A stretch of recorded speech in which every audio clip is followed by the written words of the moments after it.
Ginagawa ko dati bago ako mag-B-Mobile, nagtitinda ako ng asin sa palengke, nagkakatay ako sa gabi ng baboy as matador.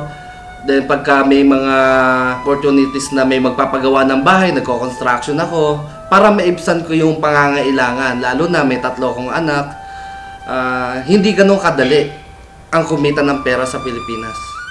Nung napunta ako sa Qatar, ni-repair ako ng mother ko dun sa kakilala niya. So doon, ang unang 2 taon ko, taga-timpla ako ng kape. Pagkatapos ko ng trabaho, nagko-computer ako. Gusto kong makausap yung pamilya ko na nasa Pilipinas. So nung nakita ko ng amo ko na may potential ako, doon niya ako pinag-aral. Hanggang sa makakapag-aral ako ng pagiging secretary. So ako ang naging personal secretary niya. Nalaman ko ang B-Mobile nung nakita ko yung link sa YouTube. Naghahanap ako ng extra income talaga. So tinry ko lang, kinilik ko lang yung link na yon. Nakita ko yung high friend video. So doon, nakita ko na kikita talaga ako sa business ng B-Mobile. So nung nagtatrabaho ako as secretary, nakakita ko ng chance na gawin ng B-Mobile. So imbis na sa Facebook, nagpa-posting ako ng ito ang kinain ko sa umaga, ito kinain ko sa gabi, ito yung pinuntahan namin nung araw na yon, pinalitan ko ng business, yung B-Mobile. In-endorse ko siya, inaral ko siya.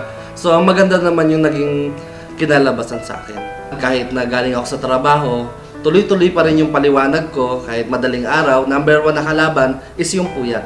Pero binaliwala ko yon kasi nga nalilibang ako sa ginagawa ko. Target ko talaga mawala yung homesick ko dahil gusto ko na umuwi. Gusto kong makasama yung pamilya ko.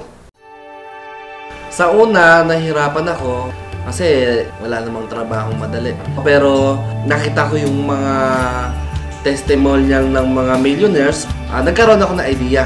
Ang sabi ko, hindi pala totoong mahirap si B-Mobile. Madali lang siyang gawin.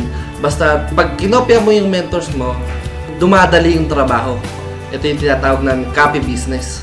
Nung unang earnings ko, it was December 7, 2012. Ang unang check ko, tinrabaho ko siya ng 3 months, 100,000 first check ko. Nung umuwi ako sa Pilipinas, bilang OFW, ang naiwi ko lang noon is 5,000. Bilang OFW, 2 taon ko na pagtatrabaho. Nung pag-uwi ko, kinabukasan, diretso ko ng opisina ng B-Mobile, doon ko kinuha yung first check ko. Totoo pala yung sinasabi nila na habang tumutulong ka sa ibang tao, nagiging successful ka. Number 1 na naging rejection sa akin yung mother ko na baka hindi ka kumita. Pero nagdire-diretso pa rin ako. Nagtuloy-tuloy ako. Kasi mahina nga ako sa pag-i-invite. Ang ginawa ko, yung mga nagpo-post lang ako sa mga fanpage. So yung mga nagpo-post sa fanpage, tinatanong nila kung paano gawin si B-Mobile. Naka-invite ako doon. So yung mga invite nila, tinutulungan ko. Yung network ko, doon nagsimulan lumaki. Kailangan i-duplicate mo ang sarili mo sa ibang tao. Pag hindi nila alam gawin ng business, kailangan tulungan mo sila para rin sa ikasa-success mo. Malaki ang pinagbago sa sarili ko nung sumali ako sa B-Mobile. 3 yung anak ko na pag-aaral ko. Wala naman akong ibang trabaho. Full-time B-Mobile lang ako. Ang binago niya, nababayaran ko na yung bill ko sa tubig, sa kuryente. Nakabili ako ng motor. Nakabili ako ng owner. Mapapayo ko sa mga members ko, kailangan tuloy-tuloy lang sila.